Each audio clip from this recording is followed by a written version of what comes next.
Hello guys, मी आज तुम्हाला आमचं आंब्याचं झाड दाखवत आहे. हे आंब्याचं झाड मी लावलं होतं. हे 5 वर्ष झाले आजचा ह्याला कंप्लीट. आणि ह्याला आंबे पण लागलेत बघा.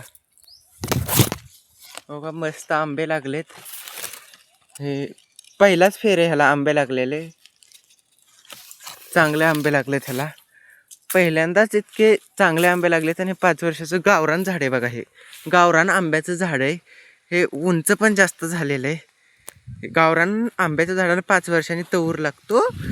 आमच्या इकडे तऊर म्हणतात, तुमच्याकडे काय म्हणतात ते कमेंट करून सांगा बघा. हो का, कसलं भारी आंब्याचं झाड आहे. ह्या वर्षी आंबे पण लागलेत, चांगले आंबे लागलेत. आणि गोड आहे हे आंब्याचं झाड. आंब्याचं झाड गोड आहे बघा. कसले बारीक बारीक छोटे छोटे आंबे लागलेत. हा आंबा खराब झालेला दिसतो, उन्हाने हे असं झालेलं दिसते. आंबे चांगले लागलेत बघा ह्या वर्षी. पहिल्यांदाच आहे आंबे चांगले लागले. 5 वर्ष झाले ह्या आंब्याच्या झाडाला लावून. कसं वाटलं तुम्हाला आंब्याचं झाड ते कमेंट करून सांगा.